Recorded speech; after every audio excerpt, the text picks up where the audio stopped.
Hi! I'm doctor Mahi Bharadwaj.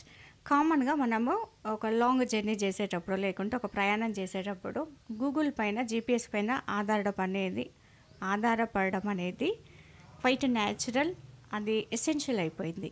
కానీ కొన్ని సందర్భాలలో అది అప్డేట్ కాక, లేకుంటే ప్రాపర్ ఇన్ఫర్మేషన్ ఇవ్వక, చాలా సందర్భాల్లో కన్‌ఫ్యూజ్ అయ్యి ఇబ్బంది పడే ఛాన్సెస్ కూడా మనం చూస్తా ఉంటాం.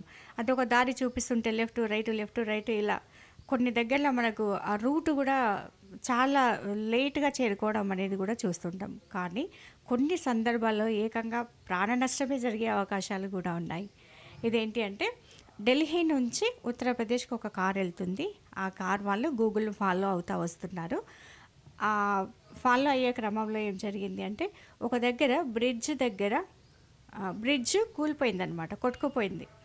ఆ బ్రిడ్జ్ కొట్టుకుపోయినట్టు గూగుల్ అప్డేట్ ఇవ్వట్లేదు. రోడ్ ఉన్నట్టే చూపిస్తుందనమాట. వాళ్ళు రాత్రి అందులో వాళ్ళు ప్రయాణం చేస్తున్నారు. ఆ రాత్రిళ్ళు మనకు ముందు ఏం కనపడదు కదా! సో, ప్రయాణం చేసే మంచి ఫాస్ట్‌లో ఉంది కారు. మంచిగా అలా అది చూపిస్తున్న రోడ్డు ప్రకారమే వాళ్ళు వెళ్తున్నారు. కానీ యాక్చువల్లీ అక్కడ రోడ్డు కొట్టుకపోవడం వల్ల అందులోనే ఆ కారు పడిందనమాట. కారు పడ్డ తర్వాత దానిలో ఉన్న ముగ్గురు అప్పటికప్పుడే మరణించడం అనేది జరిగింది. కాబట్టి మీరు జీపీఎస్‌ని ఫాలో అయినా, గూగుల్‌ని ఫాలో అయినా కొన్ని సందర్భాల్లో ఇలాంటివి జరుగుతా వస్తాయి.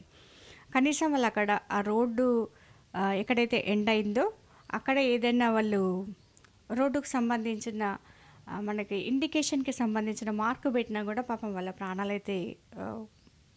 ప్రాణాలతో అయితే ఉండేవాళ్ళు. కానీ ఇలా మీరు ఎస్పెషల్లీ ప్రయాణం చేస్తున్న సందర్భాలలో నైట్ ఏదైతే ఉందో కొంచెం ఆచితూచి మీరు కాన్షియస్‌గా ఉండి డ్రైవ్ చేయడం అనేది సేఫ్‌గా చెప్పొచ్చు.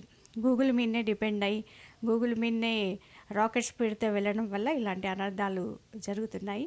ఎందుకంటే ప్రాణ నష్టం జరగడం అనేది చాలా బాధాకరమైన విషయం. కాబట్టి ప్రయాణం చేసేటప్పుడు అలర్ట్‌గా ఉండండి. రాత్రిళ్ళు ప్రయాణం చేసేటప్పుడు మరింత శ్రద్ధాశక్తులు అవసరం.